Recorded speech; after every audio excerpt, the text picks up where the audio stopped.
Ada masalah di situ sebenarnya. Kalau orang jahat mungkin dihukum dengan dibakar kotanya, ya sudahlah. Karena itu hukum pembalasan di bumi.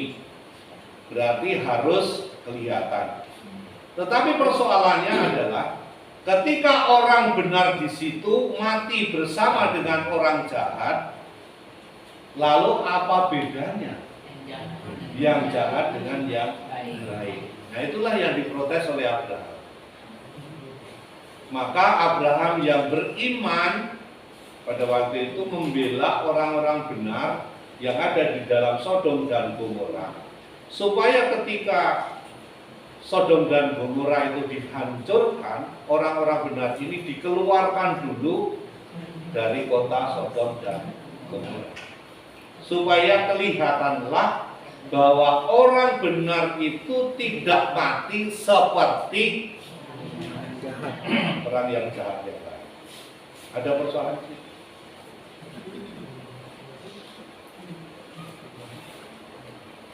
Nah, yang begini ini Bapak Ibu nanti akan terus-menerus terjadi, dan nanti mentoknya pada zamannya Ayub itu, seperti kemarin sudah saya katakan.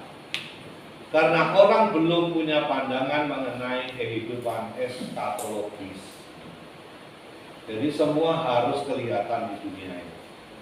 Itu persoalannya. Nah, kita kan selalu dijawab upahmu besar di surga kan? Tidak puas itu, nanti jangan diambil semua sekarang kan? Begitu kan? Nah, itu ada dimensi eskatologisnya. Itu belum sampai ke situ pemikirannya. Nah, sayangnya bahwa hal-hal yang macam ini itu jadi sinetron di Indonesia.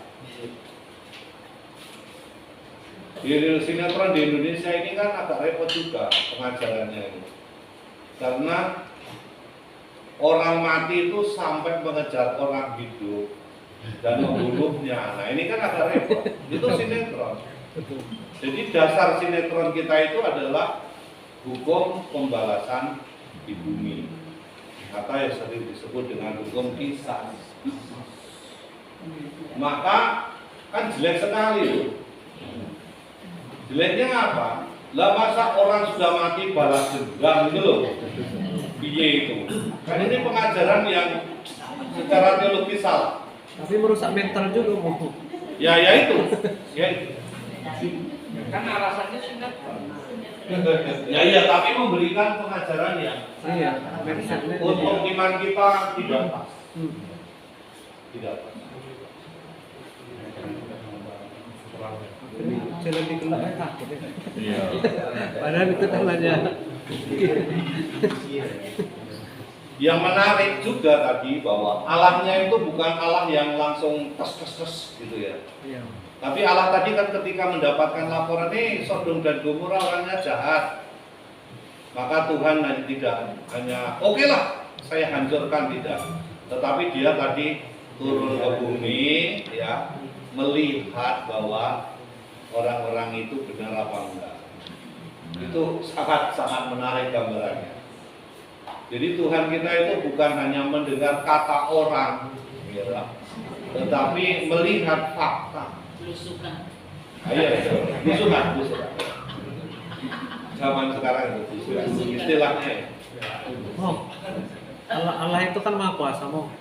Apa dia dari sana nggak langsung tahu, harus dia lihat gitu, dia dengar dari orang. Ya itu kan gambaran Yahwista mas, kelompok Yahwista. Allah itu seperti manusia jalan-jalan kan. Tapi yang menarik itu gini loh, yang mau dikatakan kan Tuhan itu bukan Allah yang kejam begitu saja memukul manusia yang dikatakan oleh orang lain, dilaporkan oleh orang lain itu sebagai jahat. Tetapi Tuhan itu melihat, meneliti apakah ada kemungkinan dan ternyata masih mendengarkan apa yang disampaikan. Itu yang luar biasa. Ngeyel banget itu kan dari 50 sampai 10 itu loh. Iya loh. 10 itu kan berarti kan hanya keluarga Lot, kebanyakan kan keluarga Lot. Sampai begitu, oh Tuhan gini, aku ini hanya debu ini, pintar merendah. merendahkan diri. Aku ini bukan apa-apa, tapi sekali lagi ya, jangan marah ya. Nah, itu kan gitu. Terusan. Saya juga Tuhan tidak marah. Tidak marah. Jadi kalau ibu-ibu berkata begitu pada suamimu, apakah dimarahi atau dia? Sangat kali kau.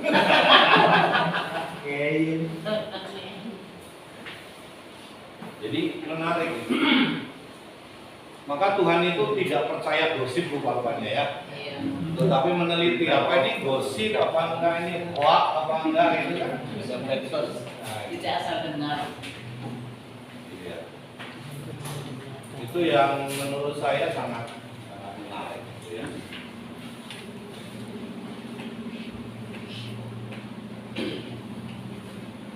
Nah, Bapak Ibu yang saya mau katakan ini penting. Jadi peran orang beriman dalam keselamatan. Nah, ini yang mau saya tunjukkan. Kita ini sekarang sudah mengubah itu ya, sekalipun orang Jawa itu sudah sekarang juga mengubah itu ya. Wong jujur, mujur. Nah, sekarang kan banyak orang mengatakan wong jujur, hancur. Nah, itu. Tapi kita harus yakin sesuai dengan apa yang dibuat oleh Abraham bahwa orang beriman itu punya peran di dalam sejarah keselamatan.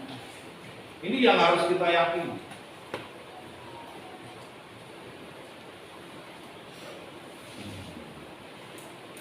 Saya tadi pagi itu nyetel YouTube itu si Alfian Tanjung itu orang P3 mantan FPI atau Sebuta gitu. Rupa-rupanya Romo Paulus Black itu belum pernah bilang, wah kok sampai begitu ya? Iya saya bilang. Ada orang begitu ya? Ada saya bilang. Nah, berhadapan dengan situasi-situasi yang semacam itu kan, bahwa ada orang-orang itu yang memang membolak-balikkan kebenaran itu ya. Jadi itu tantangan bagi orang benar. Kadang-kadang kan kita ini banyak takutnya ketimbang beraninya kan. Meskipun tahu benar kadang-kadang udahlah diam-diam saja lah. Kita ini minoritas, nah, sudah selesai seakan-akan. Diam baik. Nah, ya kan? Tapi kalau kita lihat Abraham itu bukan begitu. Abraham itu gak mau bahwa orang benar itu dikorbankan. Maka dia berani. Tapi Romo Paskalis yang di Batam itu berani. Ya, Romo Paskalis itu memang dia memang belajar hukum dan membela berkaitan dengan itu sudah lama. Meskipun itu pasti akan banyak tantangannya karena yang dilawan itu adalah mafia. Tapi toh kita juga punya jaringan gitu. Jaringan kita itu jaringan internasional. Jaringan kita internasional. Pasti juga ngeri juga itu berhadapan dengan orang-orang yang apa itu main kuat. Mungkin dari segi uangnya kan penjualan manusia itu, perdagangan manusia itu sangat hebat. Dan itu yang terjadi. Saya alami sungguh-sungguh perih. Hati saya itu pada saat tahun 98. Betul-betul saya pertama kali saya korban menangis itu pada tahun 98. Karena kita itu lihat orang yang berbuat kejahatan dan kita tidak bisa buat apa-apa. Kita itu berdiri di depan pastoran, agak sedikit maju pastoran di komplek itu. Ibu-ibu itu gondong kulkas 3 pintu. Aduh, kita nggak bisa ngapa-ngapain pada waktu itu. Iya, penjara.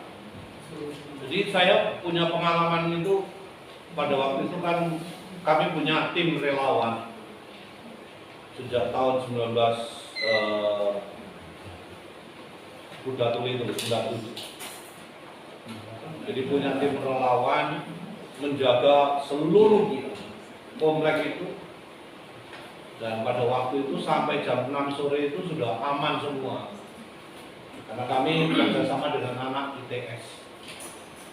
Kejadiannya 98 lah, Bang. Iya, 98 itu. Tapi mulai kelompok kami itu 97 karena peristiwa Kuda Tuli. Nah, pada waktu itu saya bilang sama anak-anak relawan itu, aku mandi dulu ya. Saya pulang ke pastoran. Pada saat saya mandi itulah terjadi tiba-tiba massa begitu banyak dan anak-anak itu sudah nggak kuat lagi.